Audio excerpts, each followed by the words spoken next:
Thanks for listening to Get in the Hole, your number one stop for all things in the world of golf.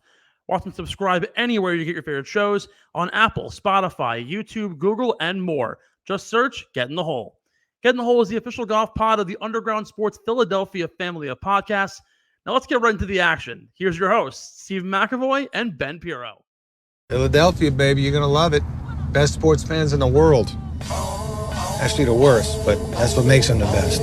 Small known fact about me, Steve, is I grew up working at a liquor store from the time I was 15 in the good old Syracuse, New York. What was like the number one thing like everyone would buy? And then what was like your best rec? Like wine or like a liquor that like no one ever heard of? So like you want my real recs, like when I knew what I was talking about, or the recs I gave when I was 16 and had literally zero idea? Well, like when you were 16, you were probably like, oh, like I hear Jack's really good.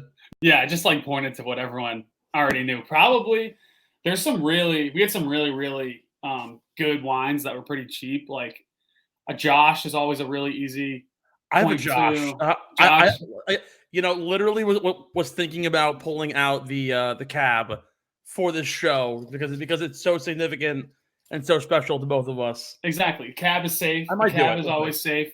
And then like a lot of people don't know about Yellowstone bourbon. I think Yellowstone bourbon is awesome. And then like Woodford single malts only like $10 to $15 more, but it's so much better and it's so much worth the jump up a little bit, half of shelf. But it was definitely it was a wild experience for sure. Woodford Reserve was one of the first whiskeys or like bourbons that I ever tried because my roommate, he was from Albany. His family owned a liquor store, and this was the kind of kid I loved him to death. We lived together. We lived in the house, me and three fraternity brothers, and he lived next door to me. And so he tore his ACL, and so for the whole year he was doing rehab, and I was like helping him like get stuff from the kitchen whenever he needed it because he couldn't really walk. And he had this little bell, and he's ringing the bell. And whenever I'd walk into the room, it was either him at his desk sipping Woodford Reserve and chasing it down with Genesee, or drinking just like the most decrepit, weird kind of beers. Because whenever the beers that they would like not sell, he would take them home to campus and like we'd drink them. So like he would bring home this like odd assortment of like Coors Banquet, Coors Light, Busch Light, Keystones, and like Genesee, literally where it was just a white can that said beer on it. That's wild. Was like it was disgusting. That was also the first time I had ever tried, wait for this, hot hams. I don't know what that is. You know Hams beer? Yeah. Drink it hot. Ew. It actually tastes better than drinking it cold, I swear to God. Like, do you like heat it up? Yes. Ew. I don't know how to do that. Put it in the glass. Put it in the glass. Put it in the micro for like 20 seconds. Perfect timing. That's crazy. And then he also introduced me to the Guinness game, where you drink your Guinness and you try and land it right in between on the glass where it says Guinness. Oh, I like Guinness. Guinness is probably my go-to beer, number one, always. Like if I'm at a bar, it's always Guinness on draft. That one's definitely mine, at least at the bars in Manhattan, because everything's so expensive. However, there is one bar by my work. It's called Printers Alley. It's like the spot for all my coworkers. Shout out to the folks at Printers. Happy hour is from 4 to 7. $5 Tecates and Lone Star, and I down that shit. $5 is cheap anywhere. I was like, perfect. They also do like a $7 beer and a shot. But it's like, dang. Yeah, but it's like it's Coors and like rack bourbon that like you literally could have like pried off of some drunk guy in the street. It's gross. Yeah. So I don't vibe with that. But so it had nothing to do with the actual episode itself. But I saw something online to actually get us kind of into the swing of what the show is about before we cut to the intro here. I was looking at people who have played at Augusta National in the past, and I realized there was a lot of Harry Potter references in what I was finding. In 1934, from 34 to 42, a player named Bobby Cruikshank played at the Masters. He never finished any better than 30th. Jim McGonigal played in 1949. Gary Voldemort played from 69 to 73. That's and crazy. Ted Potter played twice, finishing in the top 5 once. So I call this tournament the Harry Potter and the Half-Blood Prince of Augusta. That's actually wild. Yeah. So it makes sense. Where finally the intersection of pop culture and golf have finally managed to merge on us in one and give us something great. I'm gonna go and get some cab while I drink my cab, eat my pasta and veal parmesan, and let's get right into it, folks. It's the Masters week here on Getting the Hole. Jake Dippold, Steve McAvoy. Let's get right into it right now.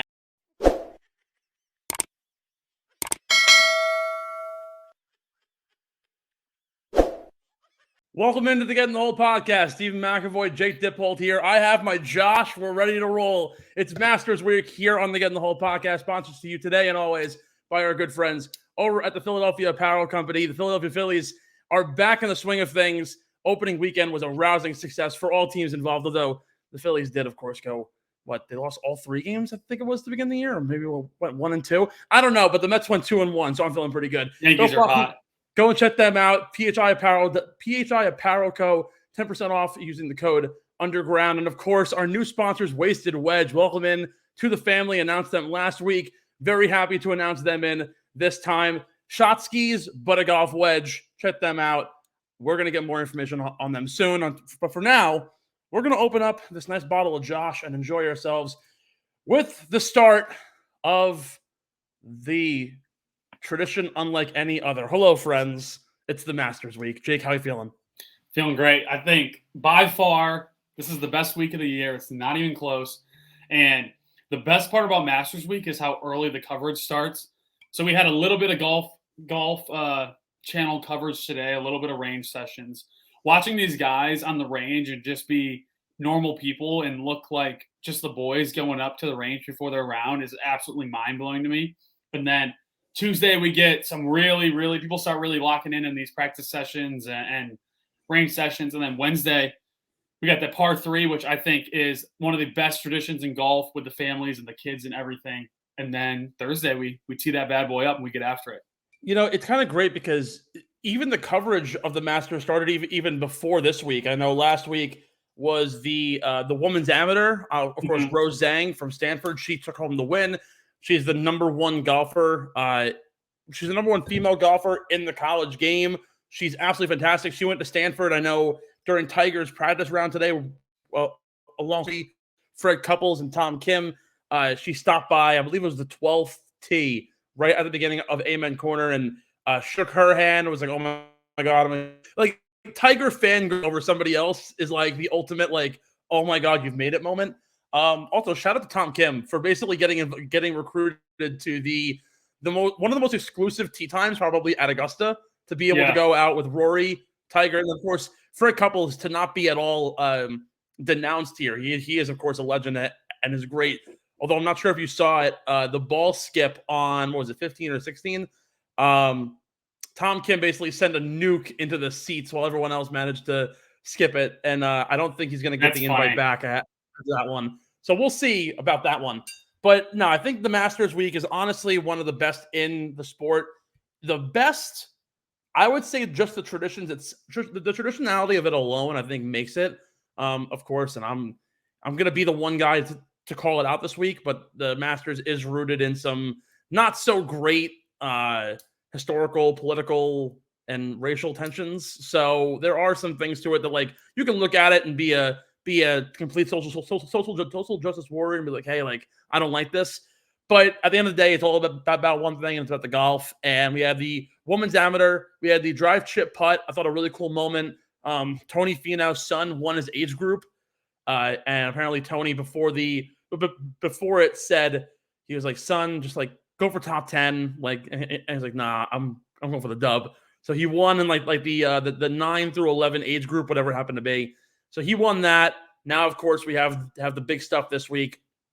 I think everything about it and like the ambiance of Augusta, the flowers, the event, the fanfare that happens, like no other golf tournament in the world, I could very well argue, except for maybe the Open, sees flights to one part of the country jump 800% the weekend of the event.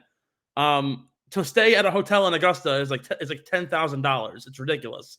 It's like it's become a spectacle unlike any other. And if it wasn't for Live, honestly, the typical golf calendar really is just the Masters coverage, and then the majors to a degree.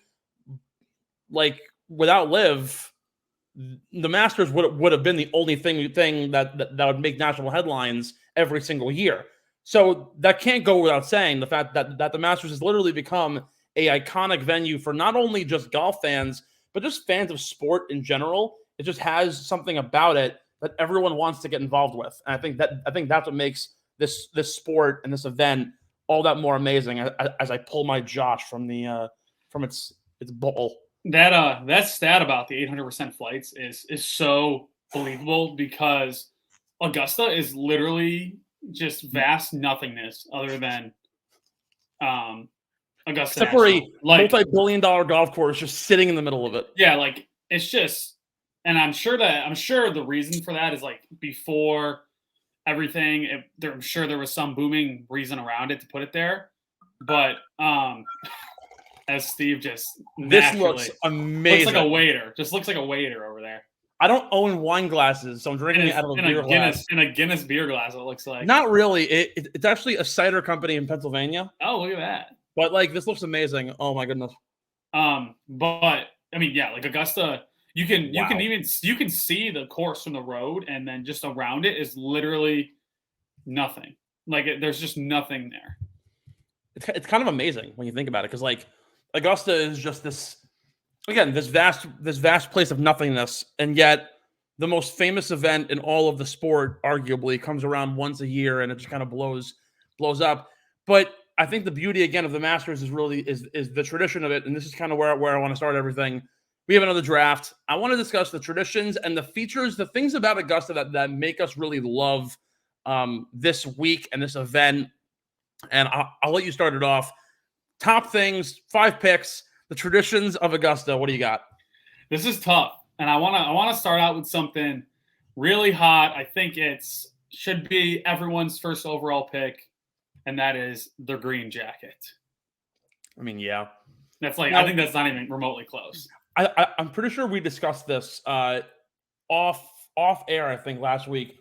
The best non-trophy rewards on the PGA Tour. Like Jason Kokrak last year won like a truck for winning a Colonial. Mm-hmm. Or like you win a tractor at the John Deere. The green jacket's pretty fucking cool. Yeah, like it's the best things. My first pick would be, probably, in my opinion, the coolest thing, and it's something that no one ever sees, but the Champions Dinner. Yeah, I saw an interview on I think it was Subpar, and it was Jordan Spieth talking about how when Jordan Spieth won, it was the last event there was the last Champions Dinner that Jordan Spieth attended before.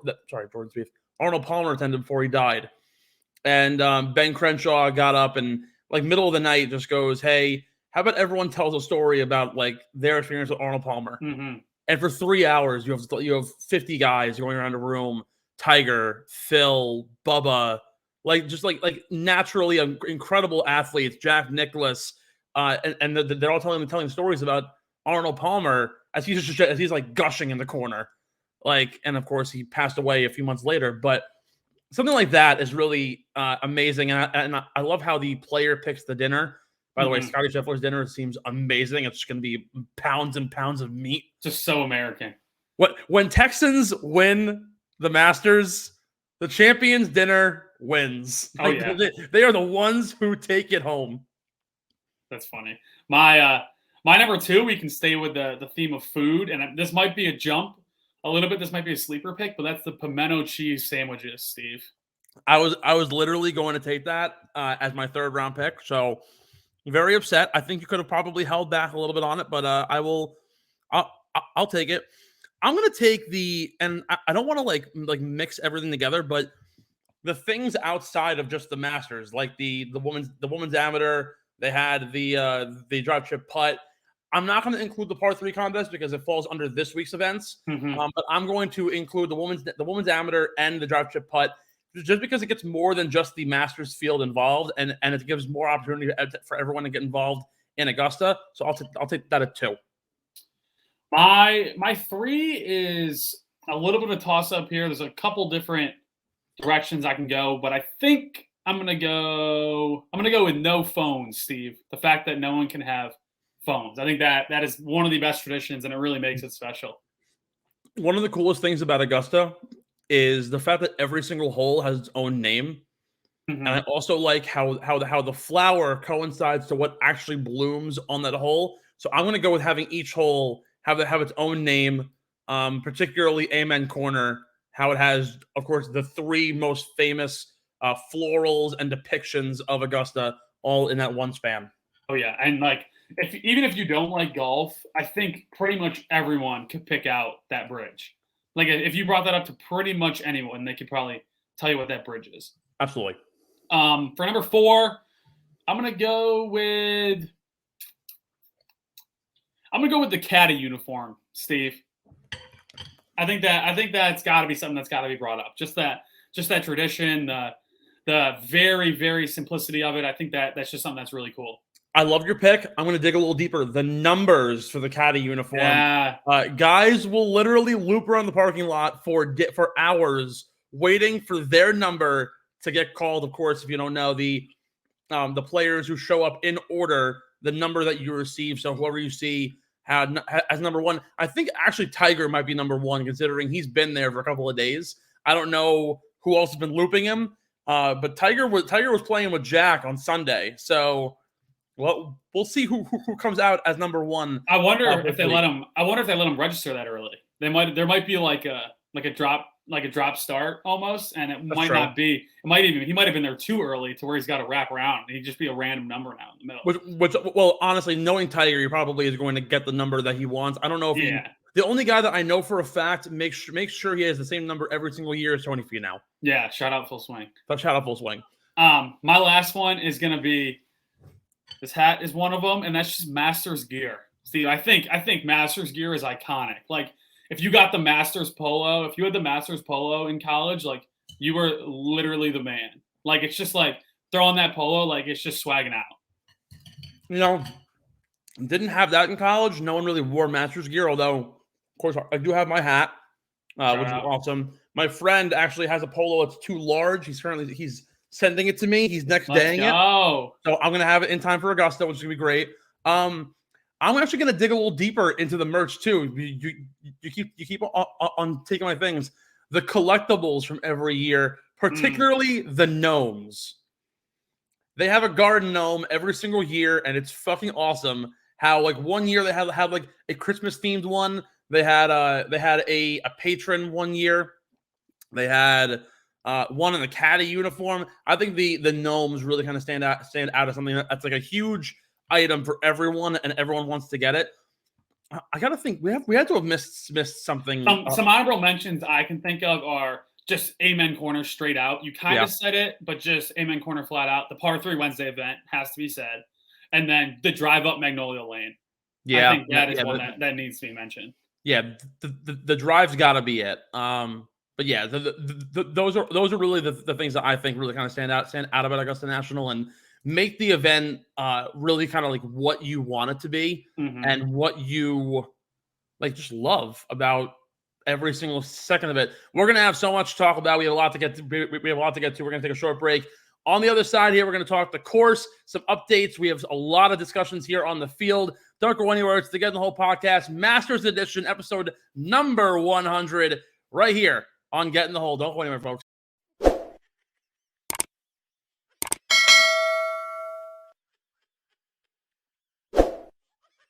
Welcome back to the Get in the Hole podcast. This week's episode is sponsored by the Go Low Golf Supplement. They've always said it. These guys are nervous on the tee, and I think some of them would probably do better with a little go low, slug it back before they get to tee it off. Steve, tell me about the course. What are these guys facing at this week? What are they looking at? Tell me the new updates, new length, new differences, tee box pushback. Tell me more about it, Steve. Yeah, so the one thing that is on everyone's mind is how's the course going to play?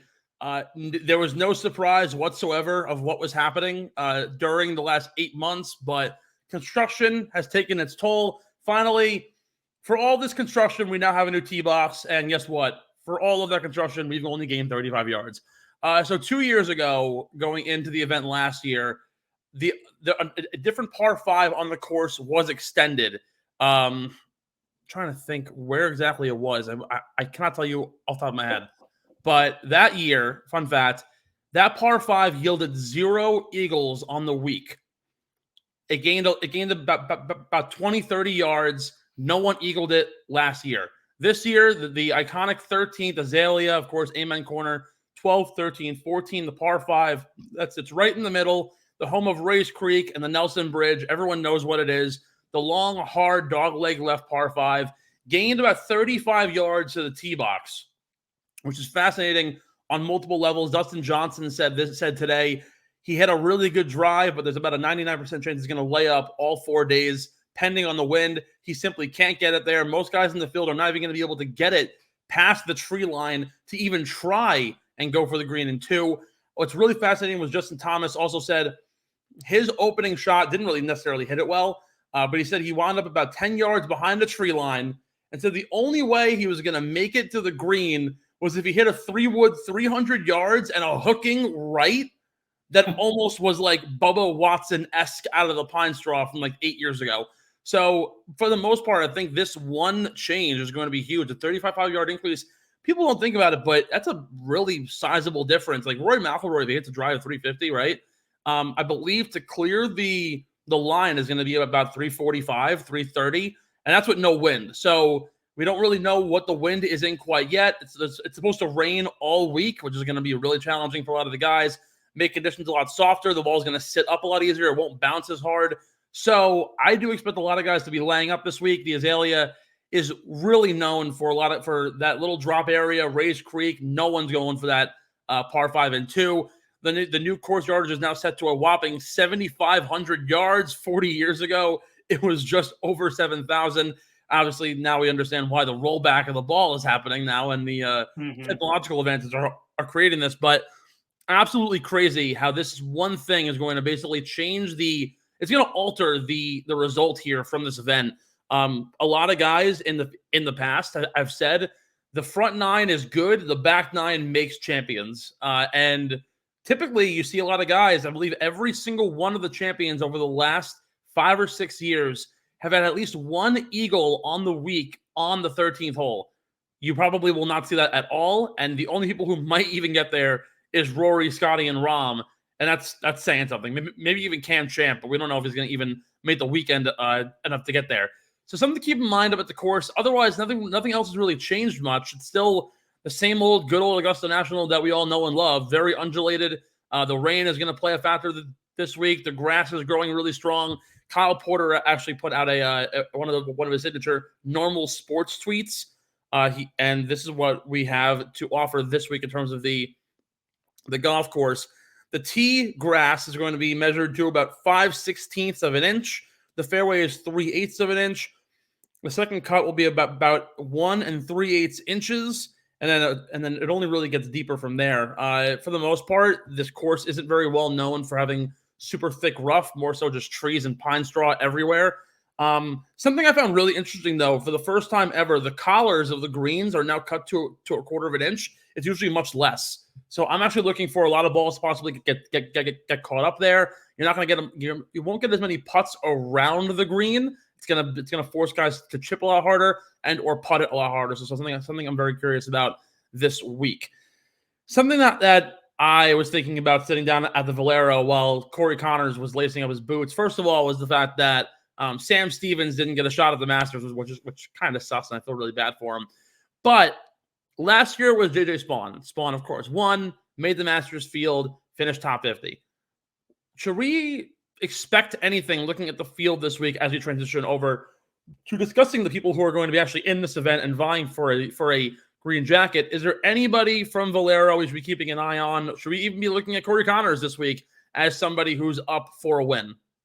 I mean, I think you have to look at Corey to at least be making the weekend for sure, and then just at least getting some type of mix into it, I guess, if he's in form other than that abysmal putting. But for him to still win that tournament putting like that is absolutely mind-boggling. I don't know if the other guys were even cared. I mean, Stevens Eagles 17, and then somehow doesn't score on that super scoreable 18.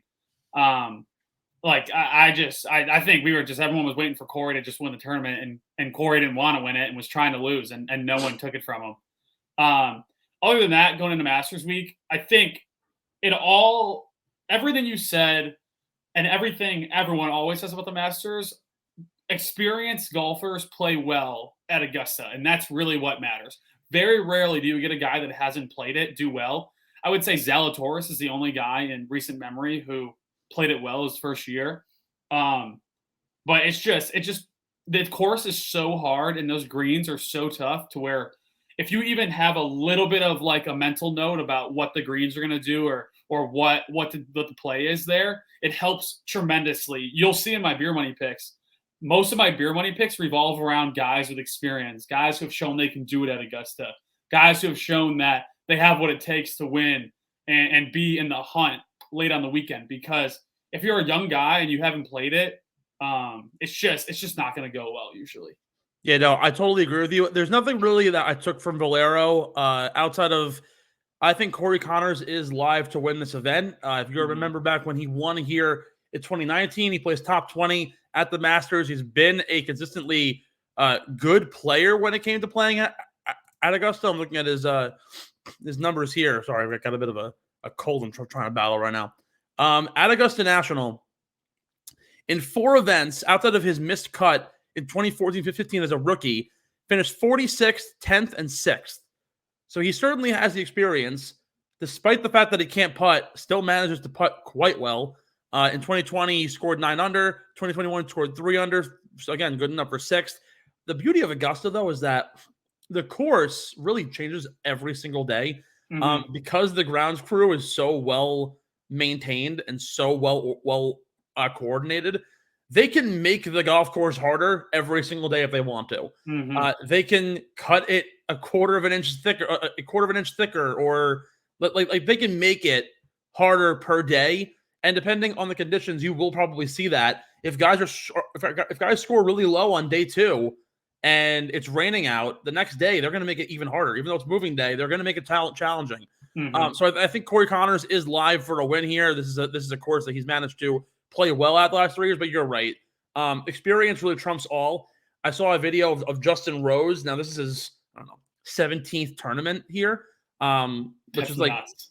Well, no, actually, if you want to hear nuts and you want to feel old, this is Jordan Spieth's 10th Masters, to give you an idea of how old he is compared to us. Yeah, like Justin Rose had all 17 years worth of green reading books.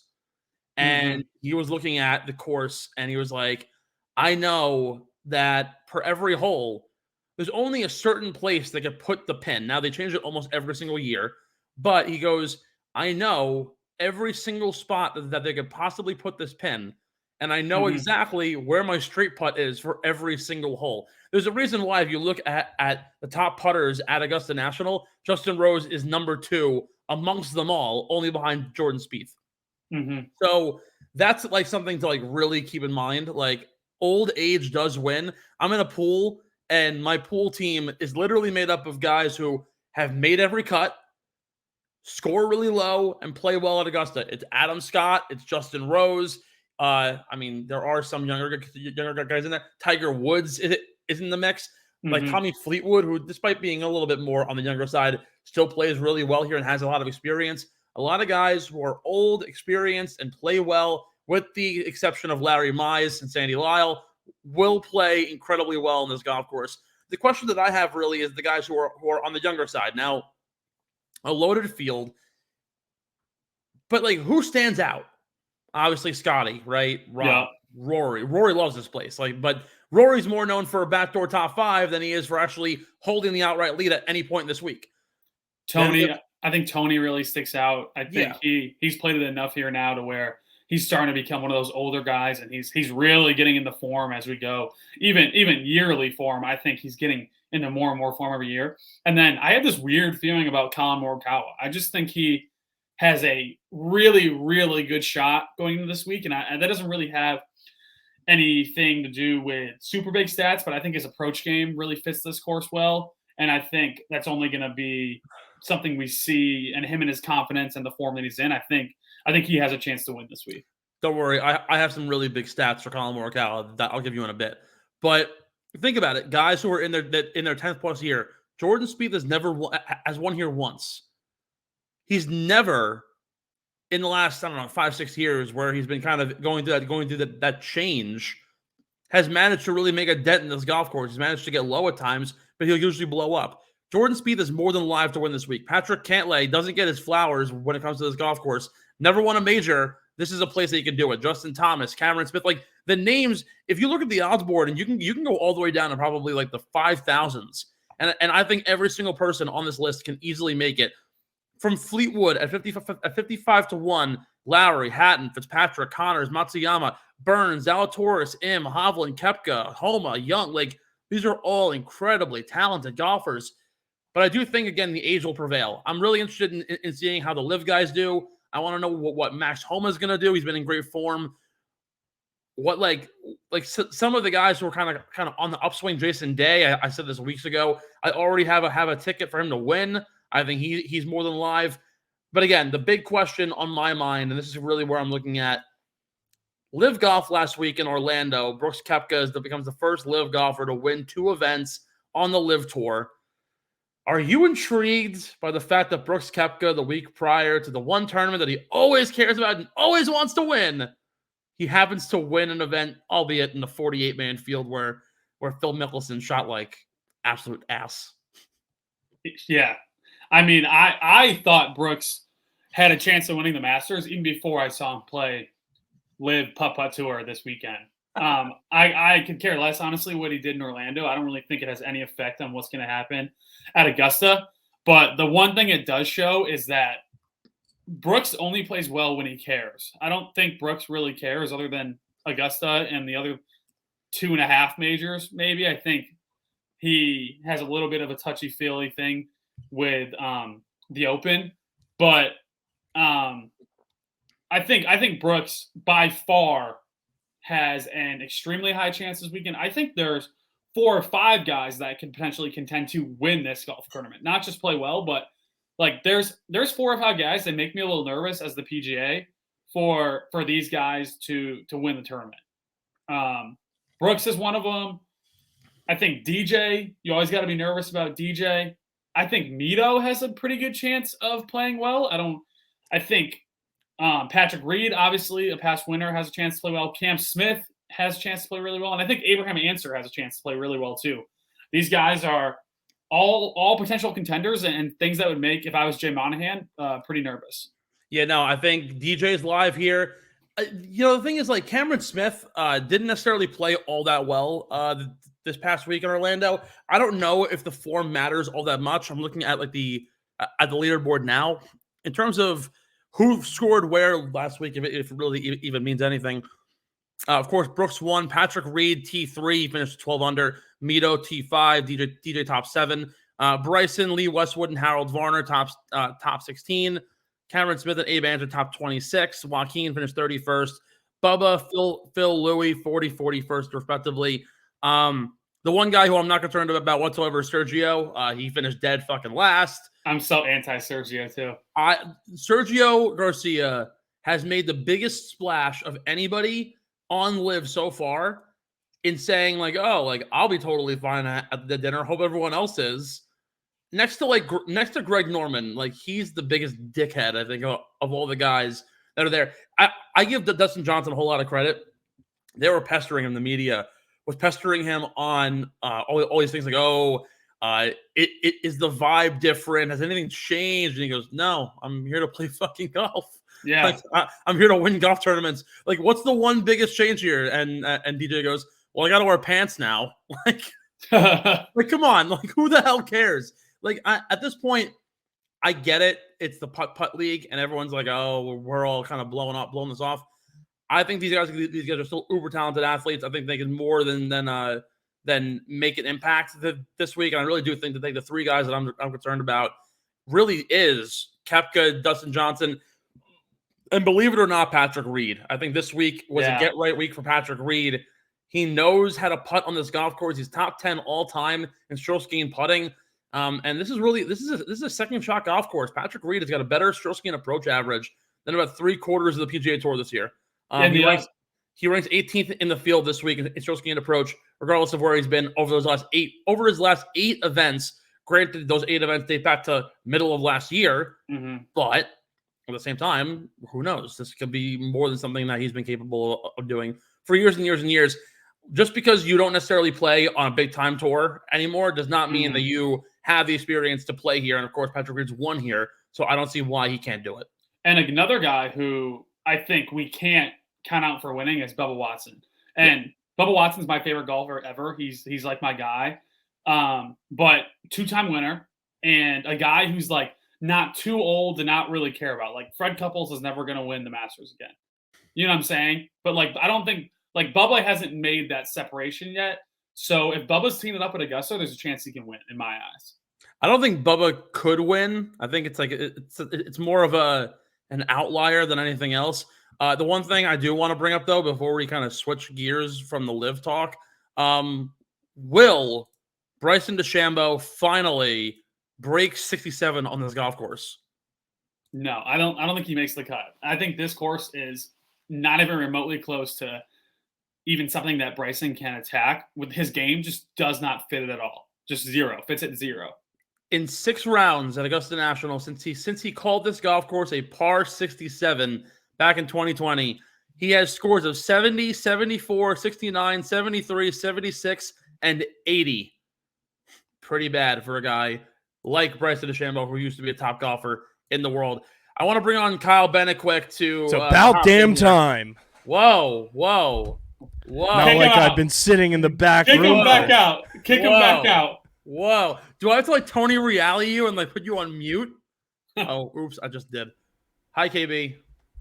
Not like I was sitting in the back room for 25 minutes. But not like I even acknowledged your presence. How are the Phillies doing? Scumbag. It's April. Season doesn't start until you play a game at home. Anyway. All right. Follow me. How's Justin Verlander? I hear he's watching Desperate Housewives with Kate. Sounds ideal. The Yankees are really good, and we have the best shortstop in baseball. So if anyone wants to come to me for that, we can do that. I think Trey Turner's better, honestly. Did you say Trey Turner's better? Yeah. Thank you. Anthony Volpe is gonna be the best shortstop in baseball. Is what I meant. Everyone's hailing this kid as it's the next Jeter. No, he is the next Jeter. No, he is the next Jeter. That was Didi Gregorius too, right? I hated Didi. I hated Didi. You didn't like him? No, I didn't like Didi. That's crazy. Anyway, just wanted to congratulate you doofuses on 100 episodes, especially you, Steve, since you've been here for majority of them, and honestly, to you, Jake, for taking that leap of faith. This got to be my 10th, 11th episode, if not 12th. More. Yeah, this is a 6th show. So, congrats to you. This is my 2nd show. 4th podcast on the network did 100, so you're a real podcast now. Yeah. Wow. They say you're not. They say you're not a real podcast until you hit 100 episodes. So that's a lot of episodes, honestly. Like, think about it. That's like consistency-wise. Most podcasts end after the first episode because people don't realize how much work has to go into it. And Steve, you battled the storm through co-host after co-host and continued to make it work. So tip of the cap to you, brother. Thank you. No, this is 2.5 years in the making, man. And Jake, that's wild. Took the leap of faith. You believe in the brand, and couldn't be happier that you're part of the squad, man. Glad to be here. We're just here breaking trademarks, getting after it. KB, before we hit the break here, any live golfers that you think could make an impact this week? I feel like I was listening when Jake said anybody that has experience is going to play well. So I think anybody, that, especially the guys who have won the Masters in previous years, even Dustin Johnson in the Pandy Wandy year, those guys Mickey Mouse jacket. That's great. Those guys have kind of the upper edge, I would say. Even if you played there before, I think winning it adds a little bit of extra emphasis because you know what it takes to go the distance at Augusta. Mm-hmm. So I think any of the guys who have won in previous years, like a Bubba, Dustin Johnson, those guys, they'll be in the mix, I think. Will they win it? I don't know, but I think they'll be in the mix most of the weekend. Steve, what's the normal winner? 18 to 22 under, somewhere in there usually. No. 20 is the highest score ever from DJ. It's usually like anywhere from like 11 to 15. Oh, I don't know. I guess I was only thinking of DJ's week. And honestly, like it could be as low as even par depending on the year. Like Zach Johnson won at like 1 over. Oh, I didn't know that. So like I thought it was a scoreable. I thought people scored. I guess I was in my head. I was only thinking of Dustin Johnson. You know what it is? It isn't the hardest golf course on the PGA Tour, but everyone like thinks it is because it's just like it's rooted in mental this, warfare. It's like crazy traditional. But it's like the 6th or 7th hardest course on tour usually. It'll certainly bite you, and believe me, the Greens team will do it. Final thing before we head to break here: Greg Norman yesterday. First of all, he doesn't have a badge this week. Didn't even give him a grounds pass, so he's not going to be in attendance. However, Mr. Norman said, if a live player wins, every live golfer will be on the 18th green to celebrate. What do we think of this? Do we think on 18? Do we think Greg Norman bought a ticket? Like, will they let him on the grounds with a ticket as like a patron? You think? If he bought one, yeah.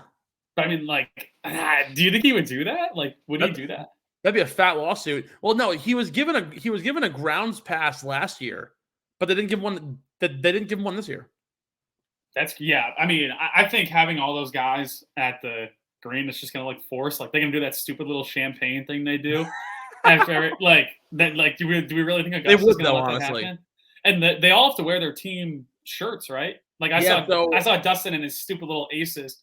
I kind of want to buy one though, like low key. Like, do they sell those? Or yeah. So another thing that I saw that was really cool, not like cool even, but Dustin Johnson showed up in his 4 aces stuff. Cameron Smith bought 8 sets of clothes in the case that they tell him to not wear it. Dustin Johnson did the opposite. He said, "I'm wearing the 4 aces stuff." Although Cameron Smith said it is in their contract that they are obligated to wear it. So I believe he will rock it. I don't believe it's for sale, but I think the overall message here, I could very well see this being like the fucking Boston Massacre on the 18th green. Like if, let's say, Brooks Koepka wins, right, and all the live guys like jumping around and cheering like it's the fucking World Series win, no one is going to take a lot of appreciation for that. I think Fred Ridley will get really upset. I think everyone's going to have a really bad time with all of that, and I think it'll really kind of turn some heads. I don't think anybody would like start a fight, but if anybody does, I don't know. Yeah, I was just trying to look and see. Do you think anybody would like realistically on the PGA side would like start a fight? Depends on if Bryson's on his trend right now or if he's not on steroids at the moment. Because like the thing about it though, who on the PGA Tour would go into a fist fight against Liv? Against Liv, who would have Bryson, Sergio, DJ, Koepka, and honestly, even like Westwood. Taylor Gooch is kind of a body. All right, fine, yeah. All right, one of the youngins, like they got some bodies. I'm trying to think, like, legitimately, is there anyone that is a loose cannon enough to actually throw a punch? I don't think he would do it, but he has the muscle. Scott Stallings. Oh, that guy is. He's yoked. He is so shredded. I watched a video of him the other day, and he is just absolutely ripped. And he almost didn't make it to this year's Masters. Throwback to when they sent his invite to the wrong person. They actually did a SportsCenter feature on ESPN for that, and it was really funny. That was actually probably huge for Scott Stallings. Like, that's probably, in terms of PR, like, he's like a kind of a household name now. I can almost guarantee you it definitely put him on the map. I'll tell you that much. I think it was really funny because they had the SportsCenter feature, and it opened up with Scott Stallings, the golfer, and it said, "Please state your name and occupation for the record." And he goes, "Scott Stallings, PGA Tour golfer," and then it pans to the other guy. It goes, "Scott Stallings, realtor." So the story behind it is actually fascinating. He had a condo or like a place in St. George's Island in the Carolinas, in the same area where the realtor Scott Stallings is a real estate agent. Apparently, Scott Stallings didn't change the address that he has listed at Augusta National. And so UPS received the package, brought it to the house, realized there was no Scott Stallings living at that address, And so UPS rerouted to the nearest Scott Stallings, thinking it was the one, and it wound up at the realtor's house. That is nuts. That doesn't have like special markings on it. And, well, it was like, what do you mean like special markings? Like the envelope that if it's non-deliverable to the first place, like bring it somewhere. Bring it back to us. How should the UPS know that? Like, I mean, like the Masters can't get like an envelope that says only deliver to this one person. If he's not there, then bring it back to us and we'll resend it. I don't know what it was, but that was just like the story. Apparently, that is crazy. Scott Stallings, the 25 handicapper, called his wife, DM Scott Stallings, and goes, "Please read. This is not a joke." Could you imagine like if he just went and laced him up? Like he has an invite. Who's I'm curious how far he could make it before someone stops him. Like if let's say Scott Stallings is like the 52 ranked golfer in the world, and like wasn't sure if he was going to get invited, and then this guy gets that invite. How far into the golf tournament is he making it? Is he teeing it up in the first practice round? No, I don't think he gets to the gate. No, I mean if he has the invite, like I wonder what's the next process of like because Scott Stallings posted a video today and he was like holding a card out the window. I wonder what's the next process of getting that card. All right, from the invite. Here's the thing, though. The security guards, for the most part, some of them are volunteers at the club. I feel like you would know if Scott Stallings won a Masters. Yeah. Because why would a 70-year-old man be pulling up to go play the Masters? Yeah. I guess you're right. So, considering that, I think he wouldn't even make it to the gate. That does make sense. But if he does, he definitely wouldn't make it past the front desk. Well, yeah, he probably wouldn't get a number. Yeah, no. Maybe like there's a guy who's much younger and much stronger than you. Yeah, and not sure where he is. And who is a scratch golfer who should be here, not you. All right, we're going to take a short break. When we come back, a exclusive interview. Max Schreiber of Golf Channel joins us here. We're going to talk all things Masters, discuss the field, discuss LIV. We're going to talk about basically everything that you can think of. Coming up right here, folks, on the Get in the Hole podcast.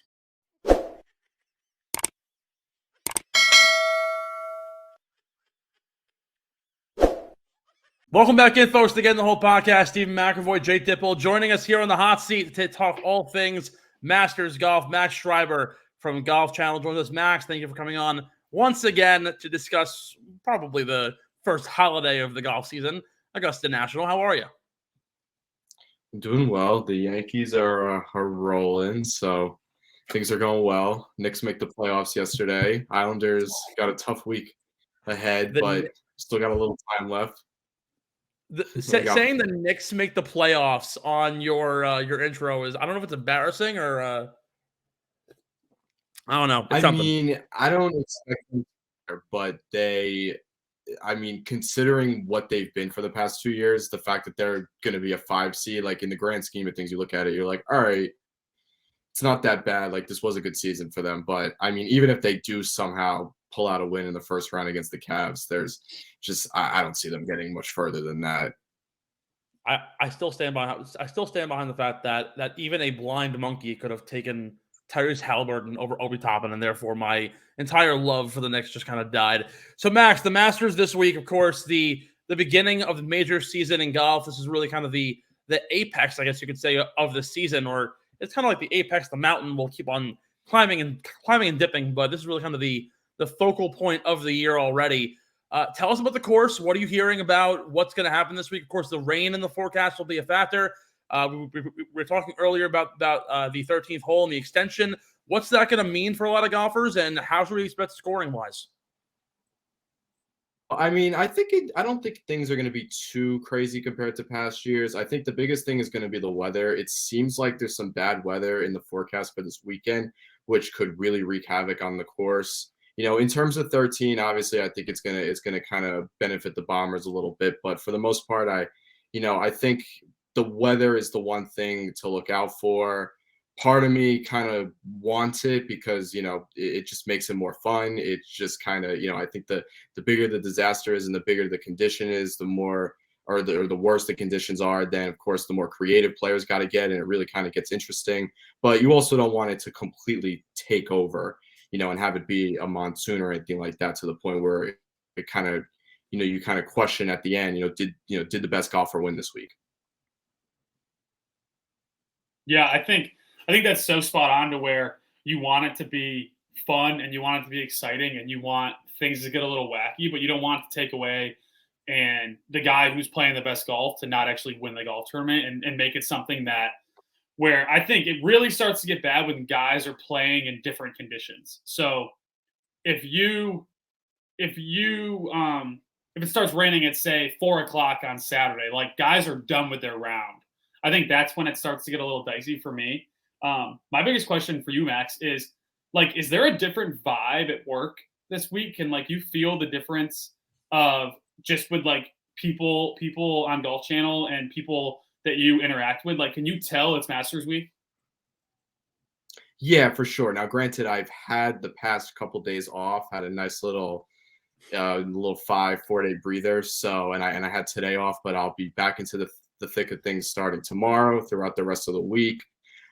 Definitely, we got all hands on deck with the Masters. It definitely has a different vibe. Granted, I have been going in to the studios since the beginning of the new year, and I've been working on Golf Central and Golf Today as a researcher, in addition into my work on the digital.com team and all that stuff. So, we have 3 people out there. So at least from the .com team, and then all the television talents out there. So I'm sure for them, it's like, it really does kind of feel like their Super Bowl. And it's funny because, I often kind of go back, I guess I'll ask you guys this question if you want to answer, but I go back and forth, what is the best major of the year, or what is the most important to players? I think the PGA Championship is for players and for fans, although, I do think it's a great week, and I think it's the best player always kind of gets rewarded, and you're not so kind of wrapped up in all the history like maybe the US Open and the Masters and the Open may have. But, I think you talk to European players or people from Europe, the Open, the British Open is kind of their holy grail. And then I think in terms here over in the States, it's kind of a toss-up. Some people just love the Masters because it's the first major of the year, because it is such an iconic course, and also because it's played at the same course every single year. You kind of know what you're getting. Where the U.S. Open is great, and you hear all the stories. Tom Watson, his father, would quiz him on past U.S. Open champions, and Payne Stewart always wanted to win the U.S. Open and stuff like that. And then you hear comments like last week, Gary Player said that the Masters is number 4, which is on par from what Jack Nicklaus said a couple of years ago, around like 2016, I believe. So, I think the U.S. Open definitely also kind of has that feel for some people, and especially if it's at an iconic venue like Pebble Beach. But it definitely, in my opinion, these past 2 months, I would say starting from Genesis, maybe even starting from Farmers to this week, and then now next week too, at Hilton Head, we have a designated event. So all the top guys are going to be there as well. So, I mean, this is really the best stretch of golf, Bay Hill, the Players, Genesis, Phoenix, and especially with the designated events. One of the things that is fascinating about this major in particular, now, I mean, we've had it already 3 times, right? Yeah, twice really, with the LIV versus PGA drama, and how the idea that the LIV players can't necessarily coexist with the PGA Tour players. The players don't really care. It's more so Greg Norman making a show out of it. But what do you expect this week between both sides? Do we think there's going to be like segregation, I guess you could say, between both sides with the tee times? Are they going to try and commingle them? I know Greg Norman has made his comments about the fact that if a LIV player wins, they're going to have their whole celebration on the green. What do you make of the LIV situation this week, and how are the guys handling it? So, I mean, obviously I don't have my finger on the pulse down there, but for the most part, maybe surprisingly, but also not surprisingly, in the media, the comments that have been made the past couple of weeks, for people like Bubba Watson and even guys on the PGA Tour side, at least for the Champions Dinner, and it's all anyone's been talking about now for 4 months. I'm almost getting bored of the topic myself. Everybody wants to be a fly on the wall and see what it is, but it seems like everybody is especially the LIV people are, they want to have a cordial dinner, in honor of Scotty, because that's his night. And it's not necessarily fair that, you know, this crazy turmoil in golf is happening, you know, as he's going to host his first champions dinner. So I think for the most part, the guys are going to be cordial. I think once everybody tees off on Thursday, it's just going to be golf. I think, you know, Tiger Woods or whoever, John Rahm, Scotty Scheffler, but of course, you know, Tiger, right? We use him as the example. He wants to beat every single guy on the golf course every single time he goes out and competes. And that's the way it's been since, you know, 1990, you know, even when he was playing in the U.S. amateurs and stuff like that. And I don't think it's necessarily going to serve as any sort of motivation if someone like him or maybe Scotty Scheffler or John Rahm gets partnered with Cam Smith or Dustin Johnson in the final round. I think in terms of the media and the coverage and stories that are going to be put out there, I mean, it's great, you know, for someone like me, you know, for stories, for content. I mean, it's just great content. I mean, if you're in the media room at Augusta this week and you're rooting for a good story to write, I mean, you better be rooting for Cam Smith to be in contention or maybe even have a live guy win. But for the most part, I do think it's going to be cordial. I think the champions dinner is going to be fine. I mean, maybe you're not going to see Tiger and Phil, you know, really mingling, although you probably wouldn't have seen that anyway the past 25 years. But you know, maybe someone like Bubba and Tiger or you know, something like that. They're not going to necessarily be, you know, eating off each other's plates, but I think for the most part, everything inside the room this week is going to be fine.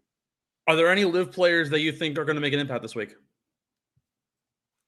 So that is a interesting question. I've given it a lot of thought. I mean, part of me wants to take Cam Smith this week because not only is he one of the best players in the world, but you look at also what he's done at Augusta, you know, T2, T3, top 5 finish as well. And I do think that he could compete. And a lot of people are picking DJ, and I do think one kind of underlying topic with him is, you know, last year before he defected to LIV, he wasn't necessarily playing well. He hadn't won on the tour. I mean, he went off in 2020, and then of course won the Masters. But then after that, he kind of started to dwindle down. So I know a lot of people want to believe that him and Cam.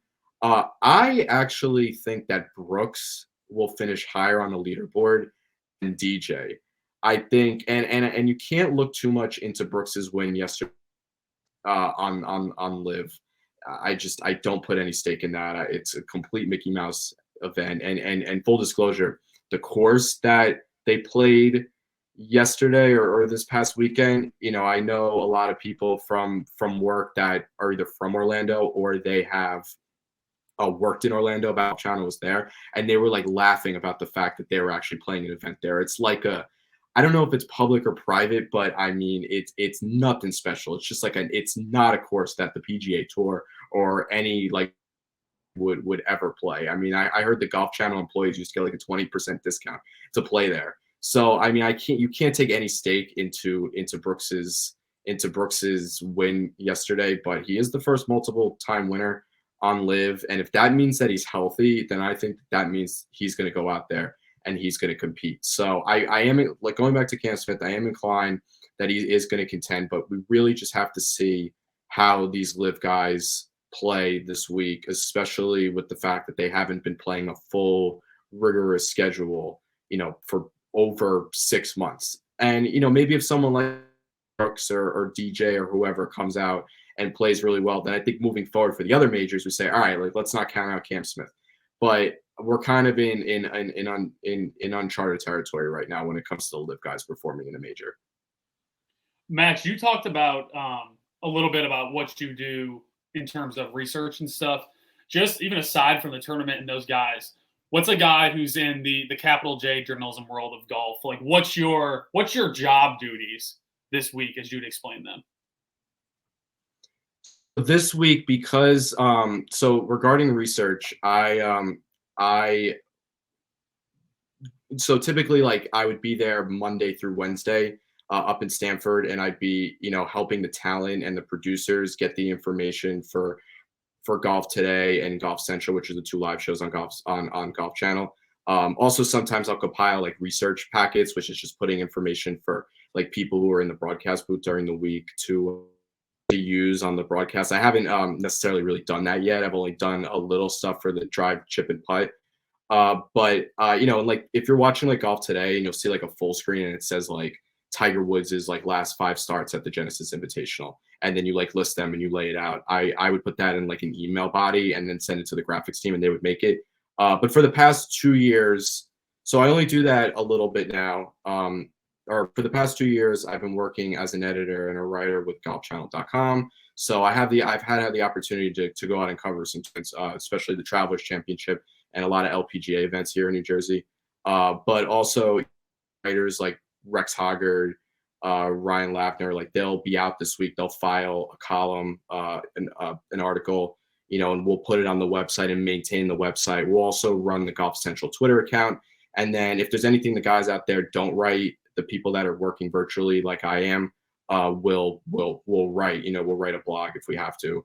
But I won't be in Stanford doing any research this week because they do live from the Masters on Golf Channel. So basically every show is done live from Augusta. So they have a team that's been, you know, live from is a cult show and people love it. So they got the people, you know, that have been working with the network for 10 plus years, you know, really steering the ship on that. That's sweet. That's awesome. Max, last question here before I let you go. We're kind of running out of time here. 3 guys on the PGA Tour you think can most certainly win this week? Who's the most live? Is there anything that is going to be a telling statistic this week that will make you believe in one certain guy over another?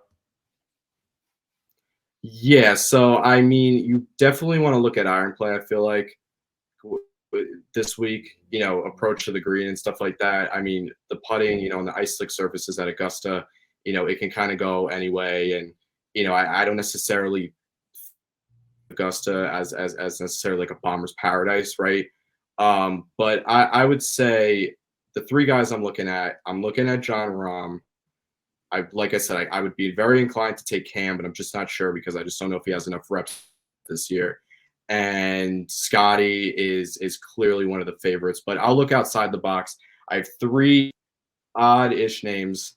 I don't know if I'm on the Jordan Speed train like you are, Steven, even though the Easter pattern, you know, I get that it is fun, but you know, I like sense. Jon Rahm. I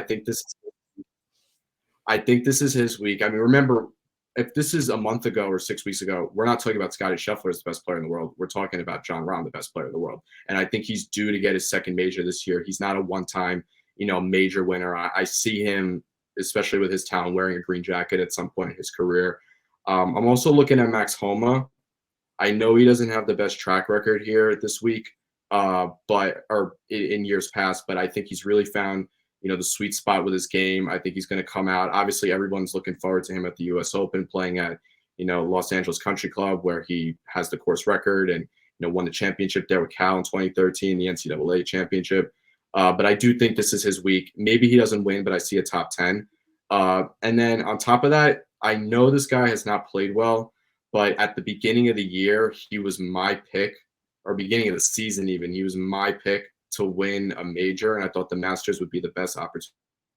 So I might be eating my words here come Sunday night, but Tom Kim, I know, like I said, he's been really not playing well, and it's just kind of weird for him to come in and all of a sudden win the Masters.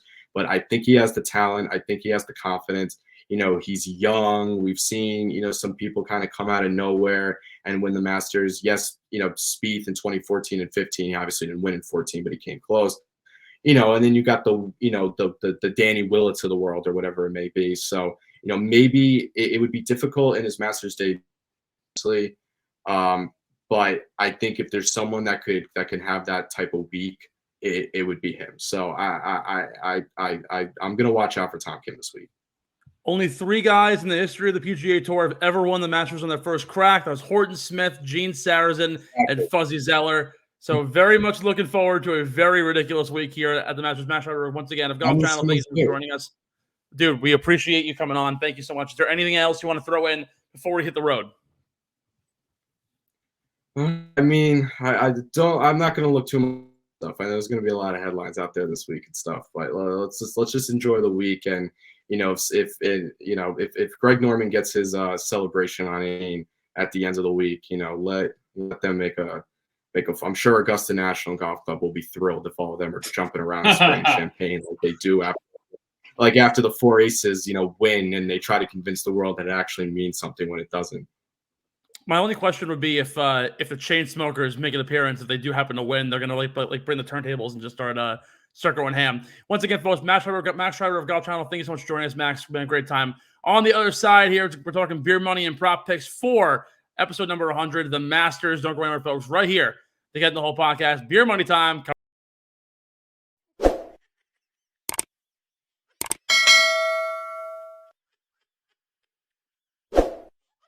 So Dan Rappaport tweets out how Augusta's Zins hit different.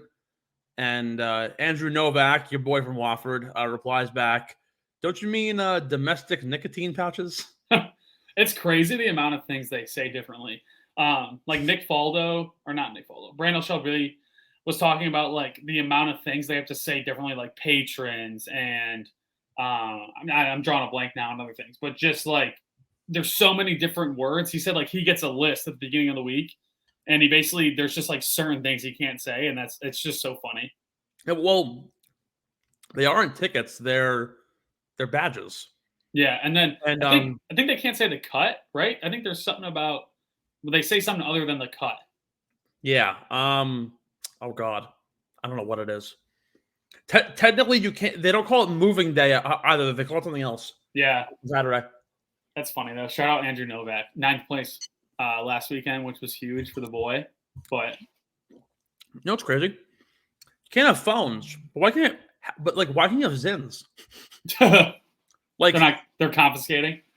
I mean, imagine they're confiscating your Zins and your skull, and they have like a mound in the back. Yeah, they just and you can have this back at the end of the week. Well, you come check it back out like you're a prisoner. Honestly, wouldn't be surprised like in the absolute slightest.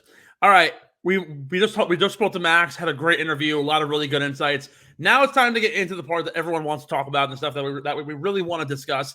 Prop bets, and of course our friends on Beer Money on the other side. But it's prop bet time, brought to you by our friends over at Wasted Wedge, the one-stop shop to get both your drinking and your golfing all done in one shop. Wasted Wedge, you can go check them out, wastedwedge.com, and check out their items available. Of course, the shot ski turned golf wedge exclusively at wastedwedge.com. We're going to start off with a fun little prop bet here. Top live golfer in the field. There's 18 of them. If I have to go through the list, I'm more than Ken for you. But amongst all players, who would be your pick for top live golfer this week at Augusta? This was honestly a lot harder than I thought it'd be. I think there is 3 or 4 guys that can legitimately win this golf tournament. But I think with it being Masters week, with him coming off a win, even though it was on the putt-putt tour, I think Brooks Koepka is by far the favorite to be the best lit performer this week. I agree with you.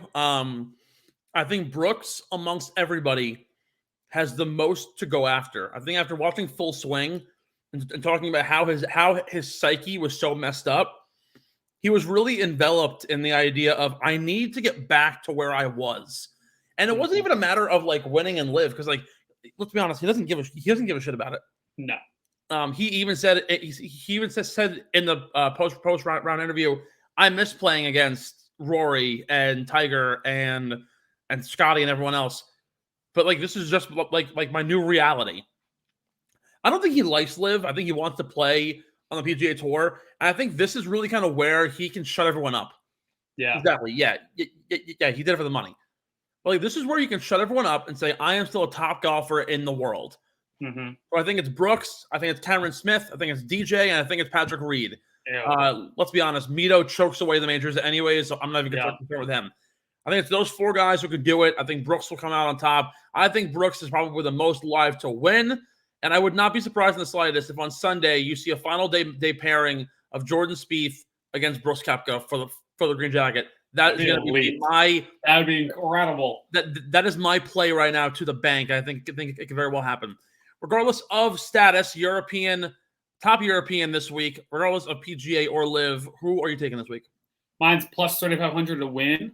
I don't want to sound stupid, but I'm pretty sure this guy is considered European just based off the Ryder Cup, and that's Victor Hovland. Very good. Yes. Thank you. European. I'm glad. Scandinavia is in fact a part of the European, the EU. That counts. I feel like yeah, they should be a part of the EU. I'm pretty sure. They're Europe. I mean, I'm just going off continent. Yeah. Now hold on. Wait. Now. Interesting. He plays in the Ryder Cup, so I think he counts. Yeah, you're right. All right. Yeah, because it's Team Europe. All right. Then in that case, because technically, think about it, there are 5 countries in the United Kingdom, and they're not part of the EU technically. Yeah, but I think you got to count them. Like you could pick Tommy Fleetwood. I think if you wanted to. I'm thinking Rory McIlroy. What do you mean? Yeah. It's the easiest bet of them all, but if there's no way he doesn't finish top 5. Like I think it's almost a necessary evil. Yeah, I think Victor would have to win. Yeah, like Victor would have to win. I think Fleetwood would have to win. I don't think he'll certainly place that high. Even like Fitzpatrick and Hatton. I was really high on Tyrrell Hatton 2 weeks ago. He's totally dipped off. I'm done with him now. Yeah. Back to me hating the little leprechaun. Only other guy though, sleeper though, Justin Rose, because of his putting, and he's just so well manicured on this golf course. I think he's live to possibly be there. Top Asian. I think this is a no-brainer, and it's Hideki. Okay. I want to go against you on this, but I don't know if I really can. Maybe Sanjay. Like Sanjay has a chance to compete and contend. If Minwoo Lee was not Australian, I'd probably go with him. You know what? I'm gonna really take this one out for a spin. Because technically, I'm pretty sure he identifies as Asian in his profile. I think I'm almost positive. I'm gonna go Tom Kim. Yeah. I think he's Korean, right? Yes, he is Korean. Hideki didn't have a great week at the Valero. He finished 15th, but he finished only like 2 under par. I don't necessarily trust Sanjay that much. Again, he's more known for making more bogeys than birdies, even though he's like neck and neck on both. Siwoo, I'm not really interested in this week. As you go further and further down the list, no one really stands out to me. I think Tom Kim is really a great pick here, and I think this practice round that he had with Couples, Rory, and Tiger, I think is a really interesting thing. Like getting rid of those early Masters jitters. Very well could see Tiger and Tom Kim together. The Masters is known for pairing up rookies with older players to kind of like see how they play, particularly the amateurs, but I think Tom Kim will also apply here, considering he's like a baby. So I think Tom Kim is really alive here to be top Asian. Probably is going to be he's somewhere probably in the 5,000s range to win. He's plus 8,000 to win, which is a crazy odd, but I think he has a good shot here. Saw this one on a sports book, and I wanted to bring it up to you. Best finish. So who will finish the highest this week between Rahm, Rory, and Scotty? With Scotty opening as the favorite plus 150. My intuition says Scotty.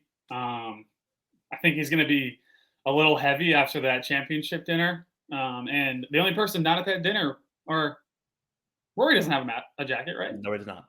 The other 2 people not at that dinner, Rory and Rahm. I think Rahm. I was trying to connect it to Rahm, but I just said something stupid because I was trying to really flow off it. But it's Jon Rahm. I think Jon Rahm is the best out of that group. I agree with you. I love Rahm this week. However, the scoring averages at Augusta just blow towards Scotty. I'm really up in the air on this pick, but I will take Rahm for the money. Although my mind does say Scotty, but we'll very well see where we go from here. Is there any other prop bets though that you want to make this week? Anything you're eyeing that might stand out? I got 2, and I want to ask you this one. Yeah. Highest finish matchup between Tiger and Phil. And I think it's closer than we think it is. I don't think it's close at all. I think Tiger makes the cut. Phil misses it. Really? See, I'm all on Tiger too, but I think Phil could be sneaky and like just play well for some random reason. Fun fact: Tiger Woods has never missed the cut at Augusta National. Wow! And he will not do it this. He will not do it this year until Steve brought it up. Now he's not going to make it. On Sunday, when Tiger played with Fred Couples, Fred said, "I have never seen him more happy in his life." That's awesome. He shot 63. Like he was dialed. Yeah, I mean, he's got a chance. He always has a chance, honestly. Although, all right, I think it's a chance, but like he just simply doesn't hit it. He doesn't hit it far enough for me to take. 13's gonna kill him. Like they have an odds boost on the sportsbook and green for like plus 200 to finish top 20. I don't trust that, honestly. I think he'll finish 30th or 40th. But he will most certainly make the cut. I cashed in that bet last year. I'm really excited to play it again this year and see what the odds are. I got one more for you too. In the par 3 Wednesday event, I'm gonna go hole-in-ones, and I'm setting the line at 2.5 over under. And before you think that's a high number, in 2019 there was 9 hole-in-ones. Steve, 9 hole-in-ones. I never watched the par 3 contest, and I really should. Oh, I love it. I don't know what to expect. I'm gonna take the under on that just to be bold. the contradictor. Bold. But to be honest with you, I don't know enough about it. I most certainly wouldn't bet it if I had the opportunity to. I just can't do that. But I don't know. I don't see it. Do you remember when Tony Finau like just broke his ankle? Do you Who was remember this? that? Tony Finau in the hole-in-one tournament got a hole-in-one, ran down the fairway and like dislocated. his ankle. Yeah. I recall this. And he was like, I think he was the favorite to win the golf tournament going into that year. Well, that must have been 2015, 2016. I have a couple of more fun props that I'm seeing now on some sports books. I'm seeing one player to be in the final group for the final day, and I like Brooks Koepka at plus 1,800. Wow. I think plus 1,800 there. Can I parlay this with Jordan Spieth? This is on the Green Sportsbook? I cannot. Yeah, it's on the Green Sportsbook. Trying to think if there's any other top debutante. Oh, okay. Top debutante being the best rookie in the field still this week.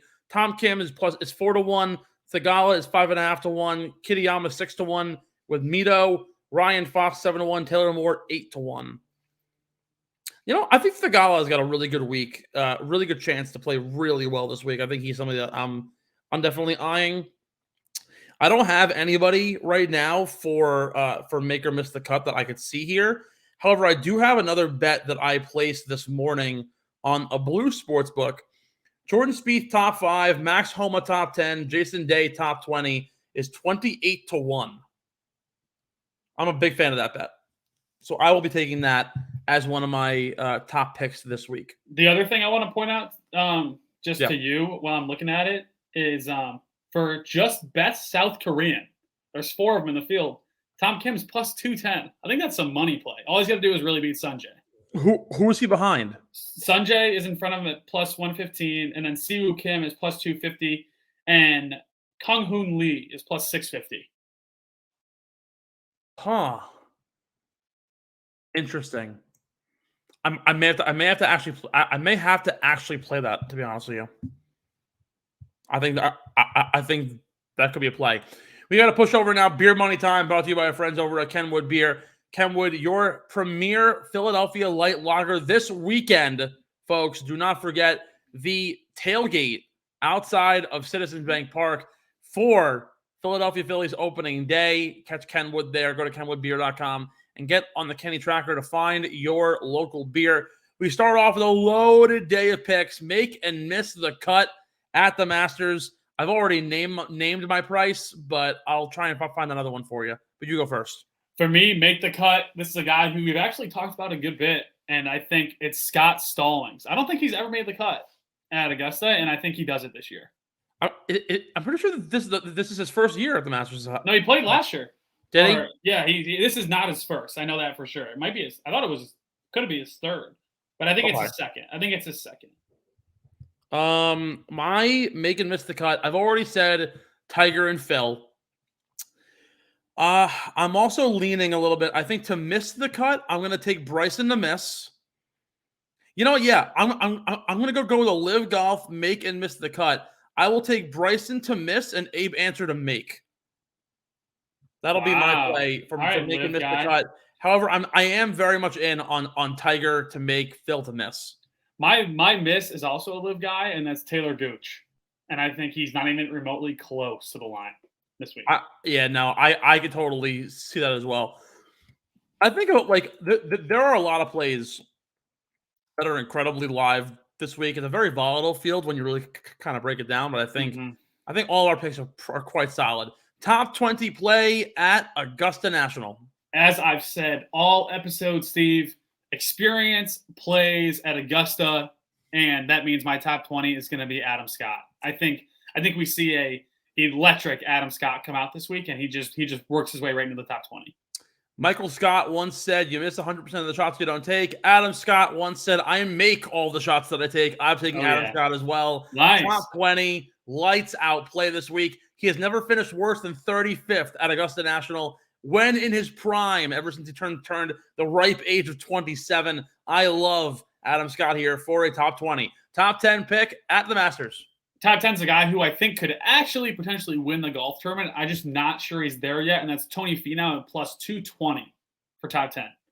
I've got a slew of guys that I have winning bets on, and I have a winning bet on my top 10, top 5, long shot, and winner. Starting off, though, with the top 10, believe it or not, he's number 1 in strokes gained approach, and he's 4th in the field in strokes gained putting. He is a masterclass athlete. He's a player who for years has been underrated, under the radar, and I think deserves a lot of freaking respect for how good he actually is. Colin Morikawa for a top 10. I like that. This game fits the mantra of Colin Morikawa to an absolute T. You got to realize this guy's won 2 majors in 6 tries, and it's only him, Jack, and Tiger. Nobody else. So I think he is most certainly somebody that I am beyond interested in this week. I want to make sure my stats are right. Yeah. He's number 1 in approach, number 4 in ball striking, and number 4 tee to green this year.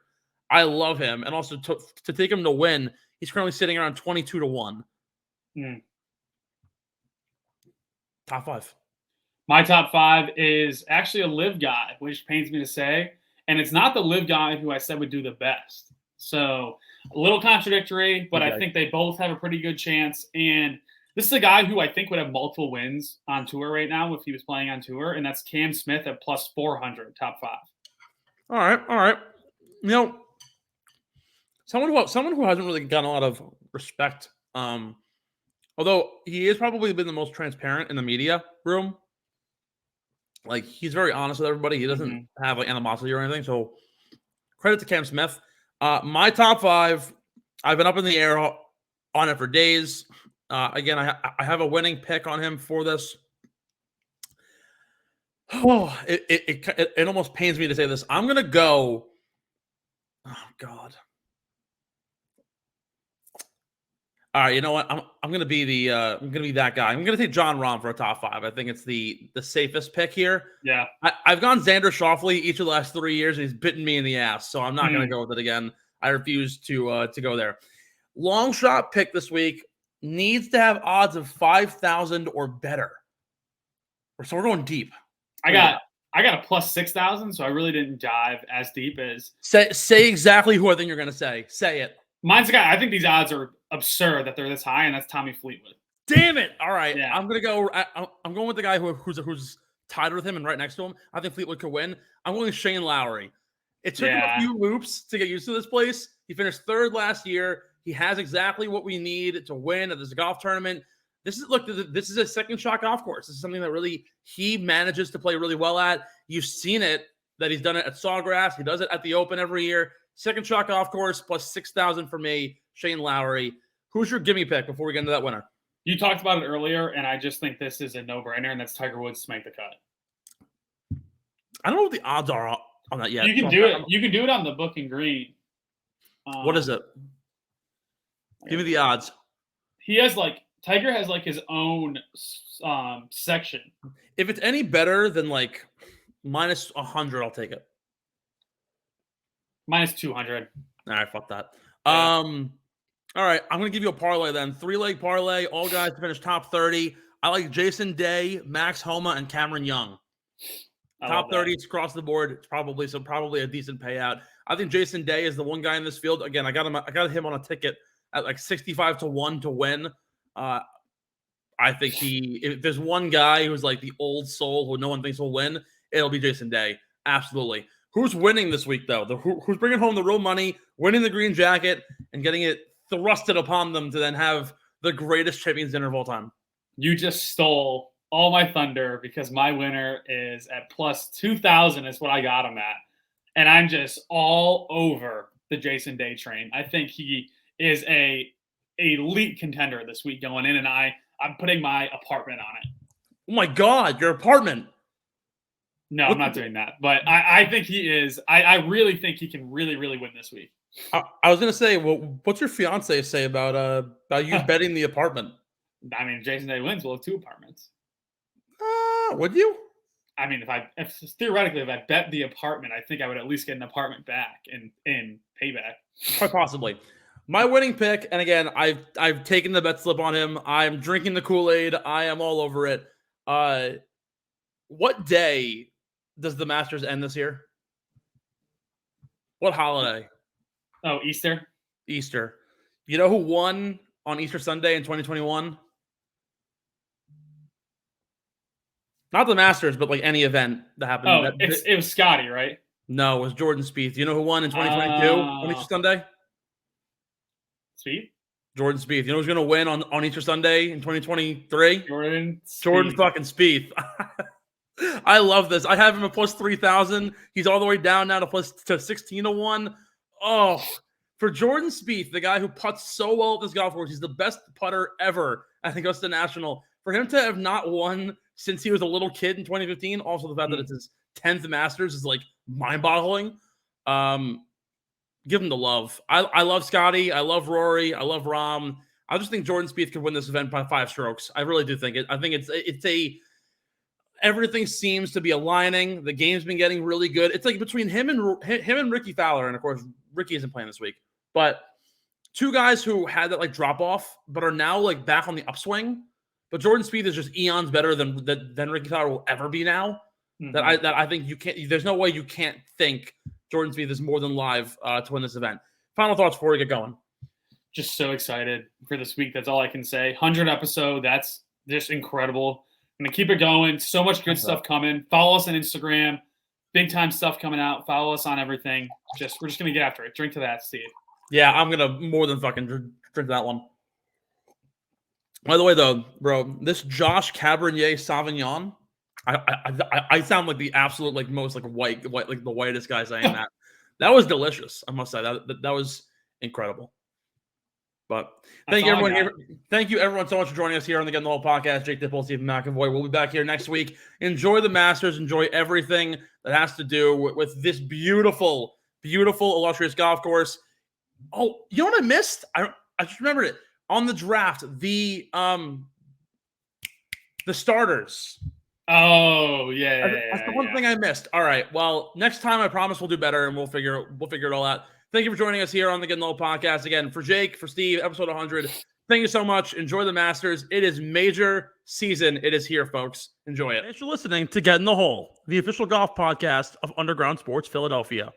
Catch us every week wherever you get your favorite podcasts, and be sure to like and subscribe on Apple, Spotify, and YouTube. You can follow us on Twitter and Instagram at GetInTheWholePod, and follow Underground Sports Philadelphia at UndergroundPHI. We'll see you next time. And remember, get in the hole!